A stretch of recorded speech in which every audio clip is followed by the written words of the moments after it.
A pot on a balcony, 6 inches of soil, maybe 8. That's the entire growing operation for millions of home gardeners across the country. And somehow, it's enough. Not for everything. Some vegetables waste that space, giving back one small harvest for months of watering and waiting. Others turn the same square foot into something closer to abundance. Leaves regrowing faster than they can be cut. A single plant quietly refilling the same handful of soil week after week. This is a walk through 15 of them. Vegetables most container gardeners have never planted, let alone heard of: ground cherries, mache, celtuce, claytonia. Crops that take up almost nothing, and give back far more than their size. Let's on. Inch by inch, harvest by harvest. There's a particular kind of satisfaction in that, watching a single container outproduce what its size ever promised. By the end, the question won't be which vegetables are unusual. It'll be which ones actually deserve the space you're giving them. A week, sometimes less. That's the entire growing season for some varieties. A shallow tray on a kitchen counter, a scattering of seed, and within days, there's a canopy of green dense enough to run a pair of scissors through. No pot, no trellis, sometimes, not even soil. A damp paper towel does the job. And that's really the point of starting here. If this list is about which vegetables earn their space, microgreens make the strongest case of all, because the space they need barely qualifies as space. A tray the size of a dinner plate, an inch of growing medium, a windowsill instead of a garden bed. Depth stops mattering, since roots never reach past that first inch. Light requirements drop away too, the whole life cycle wrapping up before the plant ever needs much more than a bright corner. What's left is a crop that turns almost nothing into something worth eating, over and over, on a footprint too small to grow much else. The output to input ratio is where it gets hard to argue with. A tablespoon of broccoli microgreens carries more flavor than a whole floret of mature broccoli. Pea shoots taste sweeter, sharper, more concentrated than the peas they'd have become. Gram for gram, nothing else on this list returns more from less. There's a rhythm to it too, one most container gardeners never get to feel with slower crops. Seed on Monday, scissors out by the weekend. Reseed the same tray and do it again. It's the closest thing to instant feedback in a hobby usually built on patience. The catch: they don't store. Cut microgreens wilt within a day, so this isn't a crop for stockpiling. It's one for using immediately, tossed into a sandwich the same afternoon it's harvested. For a windowsill, a countertop, a single sunny corner and nothing more, microgreens prove something the rest of this list keeps circling back to. Space was never really the limit. A few minutes a day, repeated often enough, and that sliver of counter starts outproducing container gardens 4 times its size. Frost hits, and most greens in the garden go soft, dark, and defeated. Tatsoi does the opposite. Its leaves thicken.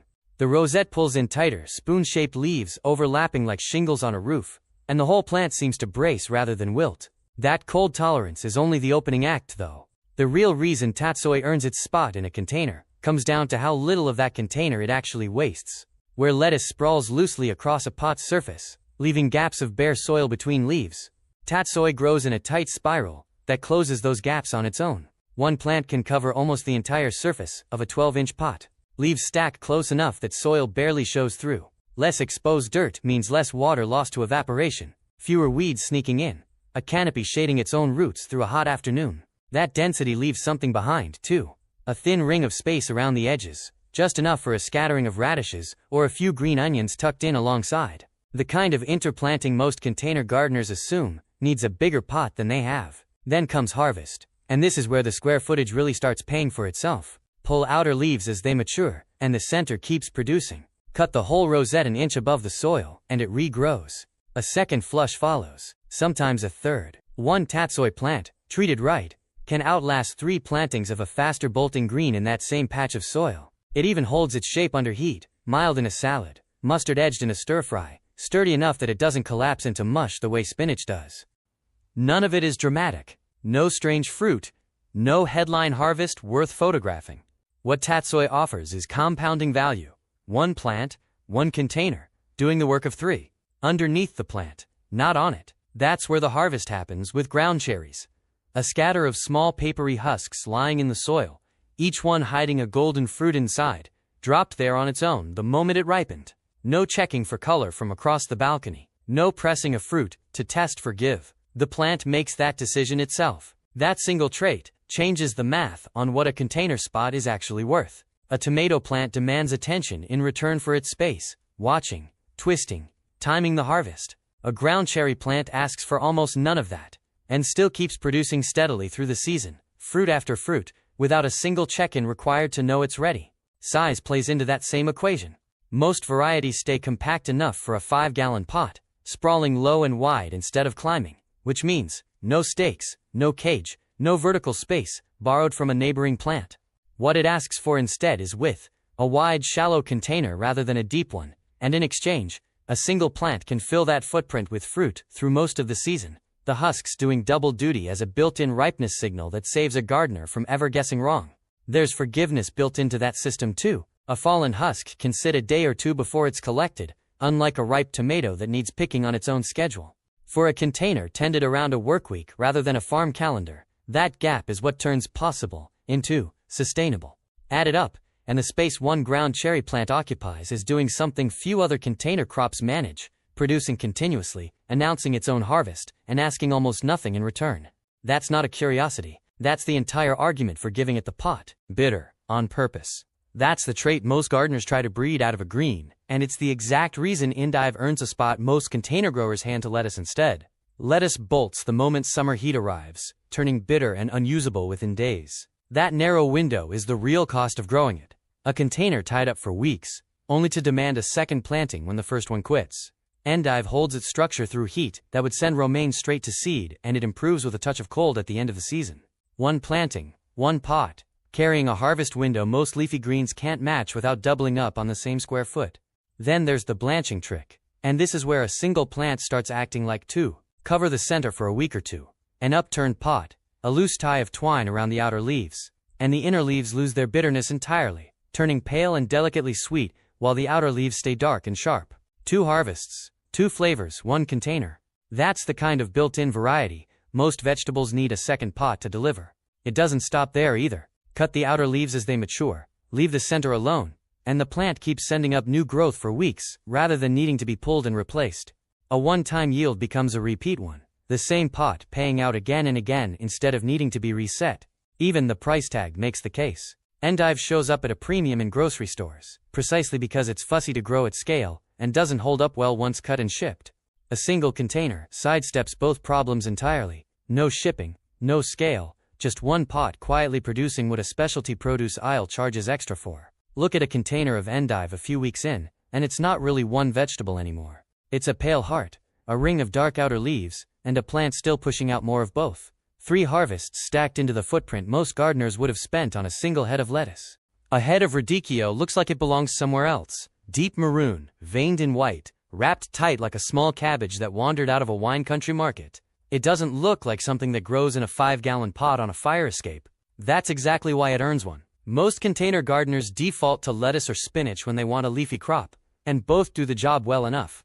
But neither offers what radicchio does, a plant that behaves like 2 vegetables in one growing cycle. Cut the head at maturity, leave 2 inches of stem and root in the soil, and radicchio doesn't quit. New leaves push up from the base within a week or two, forming a looser, smaller rosette that's every bit as usable as the first harvest. 1 planting, 1 pot, 2 distinct rounds of food. The color isn't just visual, it's a signal of how differently this plant uses its space. That maroon pigment develops fully, only with a stretch of cool nights, which means radicchio does its best work in the exact shoulder season weeks, when many summer container crops have already given out, and their pots sit empty. Plant it as the weather turns, and it fills a gap in the growing calendar other vegetables leave vacant. There's also the density argument. A radicchio head grows tight and upright, rather than sprawling outward, which means a single plant occupies far less surface area than its leaf count would suggest. 2 or 3 heads can fit in the same footprint that a single sprawling lettuce plant would claim, multiplying the harvest without needing a bigger container to do it. Flavor adds another layer to the case. Raw, radicchio brings a sharp bitterness that plays against sweeter ingredients, in a way lettuce never could. Grilled or roasted, that bitterness mellows into something closer to caramelized onion, a completely different dish from the same head, just depending on what happens after it's cut. Few container vegetables offer that kind of range from a single harvest. Add up the regrowth, the cool weather timing, the tight footprint, and the range in the kitchen, and radicchio isn't really competing with lettuce for space. It's doing lettuce's job and a specialty grocery item's job, from the same patch of soil, in the weeks when most other pots have nothing left to give. Some greens fall apart the moment summer heat shows up. Komatsuna doesn't. It just keeps growing, calm and steady, right through the weeks when spinach has already bolted and lettuce has turned bitter. And that alone changes what a pot of it is worth. Most leafy greens buy you a few weeks before the heat wins. This one buys you the whole season. That heat tolerance also shapes its flavor, which is where komatsuna starts pulling double duty. It's known in Japan as mustard spinach, and the name says it plainly, mild like spinach, a little peppery like mustard. 2 flavors from one plant means it fits more meals than a single-note green would, which matters when there's only room for a few pots, and each one needs to earn its keep. That same plant keeps earning it, harvest after harvest. Cut the outer leaves, and new ones push up from the center, almost as fast as you can pick them. Less than a week later there's another handful ready. One plant, cut again and again, can outproduce 3 plantings of a slower green crammed into the same size pot. It doesn't need much room to do any of this either.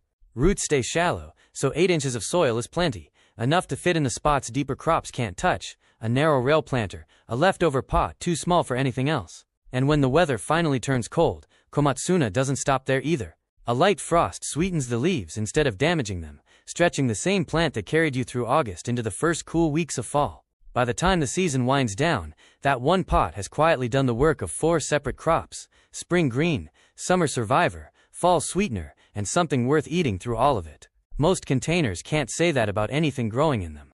Winter empties out most container gardens. Pots sit bare. Soil going hard, waiting for spring to make them useful again. Mache doesn't wait. It's still growing under frost, under light snow, in the exact stretch of the year when almost nothing else in a container is doing anything at all. That's the first reason it earns a spot most gardeners give away to nothing. An empty pot in January isn't saving space.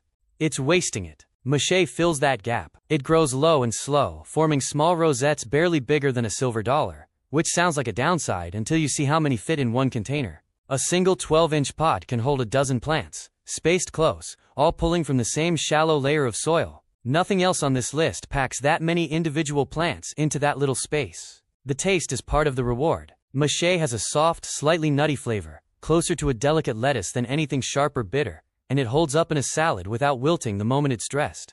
That's rare for a green harvested in the coldest months, when most fresh produce means driving to a store. Harvest works 2 ways, and both stretch the value of the same pot. Pull whole rosettes for a quick, tidy harvest, or snip individual leaves and let the plant keep producing. Either way, mache tends to self-seed if a few plants are left to flower once the weather warms, dropping seed that sprouts on its own the following fall. One planting can turn into a pot that replants itself, no extra effort required. It asks for almost nothing in return. No fertilizing schedule to track, no pest pressure to manage, since most insects are inactive during the months it grows. Water occasionally, keep it from drying out completely, and the plant does the rest on its own timeline. Add it together, a crop that grows when the calendar says nothing should, packs a dozen plants into one pot, replants itself, and asks for almost no maintenance in return. That's not a container filling dead time, that's dead time turning into a harvest. Most people pull it out. Purslane grows wild in sidewalk cracks and neglected garden beds, and for decades it's been treated as a weed, something to yank and toss before it spreads. That reputation is the whole reason it's worth planting on purpose. A vegetable that grows unwanted everywhere is a vegetable that asks for almost nothing from a container. Skip a watering, and purslane barely notices. Its thick, succulent leaves store moisture the way a cactus does, which means it shrugs off the kind of heat and neglect that would wilt lettuce in an afternoon. For anyone who's forgotten to water a pot for a week during a busy stretch, that forgiveness is worth more than almost any other trait on this list. It spreads low and fast, covering the surface of a container in a mat of small, glossy leaves. That mat does double duty. It's a harvestable crop, and it's living mulch, shading the soil underneath, keeping moisture in, crowding out weeds before they get a foothold. One plant, doing a second job most gardeners would need extra effort to manage otherwise. Harvest is simple. Snip the tender tips, and the plant branches out and sends up more within days. Come back a week later, and there's another round waiting. It rarely stops producing until the first real cold snap, which turns a single small pot into a steady trickle of greens for months at a time. The flavor surprises people who've only ever pulled it as a weed. Slightly tangy, a little lemony, with a crunch closer to a cucumber than a leaf. It works raw in a salad, or lightly cooked into a dish where its natural thickness works almost like a thickener. There's also a nutritional case that most weeds can't make. Purslane carries more omega-3 fatty acids than nearly any other leafy plant, wild or cultivated.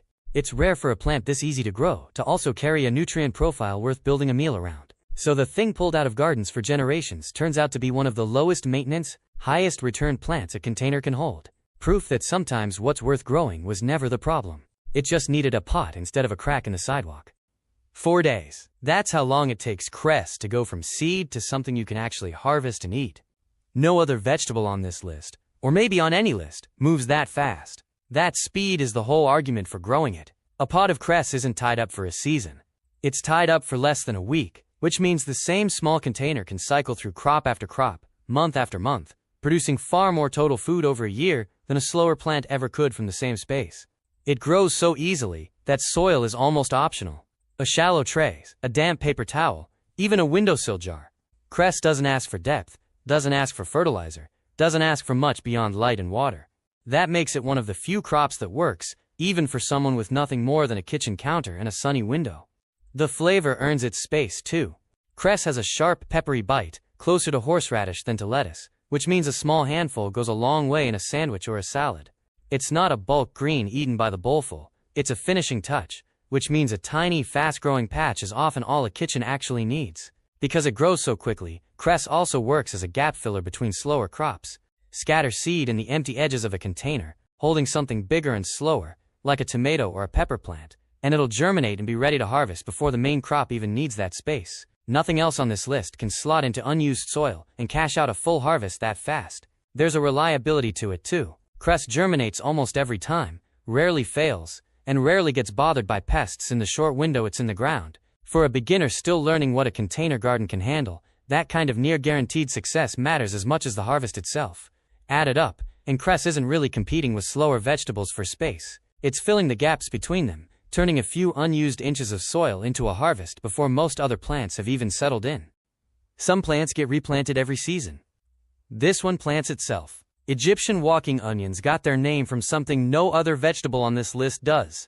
They move. At the top of each stalk, instead of a flower, a cluster of small bulbils forms. As they grow heavy, the stalk bends toward the ground, and those bulbils touch soil and take root, right there, a foot or two from where the original plant started. Over a few seasons, one pot can slowly fill itself with new plants, walking outward on its own. That single trait rewrites what a container is worth. Most vegetables need to be pulled and replanted every year, which means buying new seed and starting over from bare soil each spring. A walking onion never asks for that. Plant it once, and the same pot keeps producing for years. No new seed purchased, no yearly reset. It also earns its space, twice over. The green tops work exactly like scallions, snipped fresh for a meal while the plant keeps growing. The bulbils up top are edible too, sharp and concentrated, closer to a small shallot than a typical onion. One plant, two different ingredients, both ready at different points in the season. Maintenance stays minimal. No yearly digging, no restarting from scratch, just an occasional harvest, and, eventually, guiding a bulbil-heavy stalk toward the direction you want it to root next. For a gardener working with limited pots, that's rare value. A container that gets more productive the longer it's left alone, quietly multiplying itself, while every annual vegetable around it starts over from zero. Basil wants full sun. Parsley can handle some shade. Chervil goes further. It actually prefers the shade, doing its best growing in the exact corner of a patio or balcony that every other herb rejects. That's what makes it worth a pot. Most container gardens end up with a spot that gets partial sun at best, behind a taller plant, under an overhang, against a wall. That spot usually sits empty, or gets stocked with something that struggles there. Chervil turns it into usable space, instead of wasted space. It's a French herb, delicate in look and in flavor. Soft feathery leaves with a taste somewhere between parsley and anise. A faint licorice note that shows up in classic French cooking but rarely gets grown at home. Most people who want that flavor buy it dried, in a small jar, at a markup that reflects how little it's actually grown. The plant itself stays small and neat, rarely more than a foot tall, which means it doesn't demand much container space to begin with. A 6-inch pot is enough. That makes it easy to slot in wherever there's a shaded gap, tucked beside a taller pepper plant, lined up along a north-facing rail, anywhere direct sun doesn't reach for most of the day. Harvest is steady too. Snip the outer stems, and new growth fills in from the center within a week or so. Because it prefers cooler, shadier conditions, Chervil also holds up better through the early parts of summer than basil does, bolting later and staying usable longer before the heat finally pushes it to flower. There's a practical upside to growing it fresh, instead of buying it dried. Chervil loses most of its flavor quickly once cut and dried, which is part of why the store-bought version tastes like almost nothing. Fresh, straight off the plant, it tastes like something worth cooking with. Put it together, and Chervil isn't competing with basil or parsley for a sunny spot. It's claiming the one spot they can't use, turning a shaded corner most gardeners write off into a small, steady harvest of something that's genuinely hard to find fresh anywhere else. Part 13. Celtuce. Most vegetables give up one thing: a leaf, a root, a fruit. Celtuce gives up two, from the same plant, in the same pot, and that's before most gardeners have even heard the name. It's also called stem lettuce, and the name explains exactly what makes it worth growing. The leaves come first, harvestable early in the plant's life, tasting close to a slightly bitter romaine. Leave the plant in the ground though, and it keeps growing upward, forming a thick central stem, sometimes over a foot long, with a crisp, mild flavor closer to a cross between celery and cucumber than anything lettuce-like at all. That's the case for the pot, right there. One container, one planting, and two completely different harvests come out of it. A leafy green early on, then a crunchy stem vegetable weeks later. Most container gardens need two separate plants to get two separate textures. Celtuce does it with one. The stem is the real prize, and it's rarely sold anywhere outside specialty Asian grocery stores. Peeled and sliced thin, it holds a crisp bite raw in a salad. Stir-fried, it stays crunchy in a way most cooked vegetables don't, picking up flavor without turning soft. For a container gardener chasing something a supermarket doesn't carry, Celtuce is close to unbeatable. It doesn't ask for much space to pull this off either. A single plant grows upright rather than sprawling, so a 12-inch pot handles it comfortably, with room to spare for a shallow-rooted companion like radishes tucked around the base while the stem develops. Timing matters more than difficulty. Bolting is normal here, expected even. It's what triggers the stem to form in the first place, unlike lettuce, where bolting ruins the harvest. That flips the usual rule of container leafy greens on its head. With Celtuce, the thing gardeners spend all summer trying to prevent is the exact thing this plant is grown for. One seed, one pot, two harvests, and a vegetable most people have never tasted outside a specialty market. Few containers in this list work that hard for the space they take up. Long before it had a name for grocery store shelves, this plant was feeding miners through the winters of the California gold rush, which is exactly how it earned the name it's still known by. Miner's lettuce. A green foraged from the wild because it kept growing when almost nothing else would. That history isn't just trivia.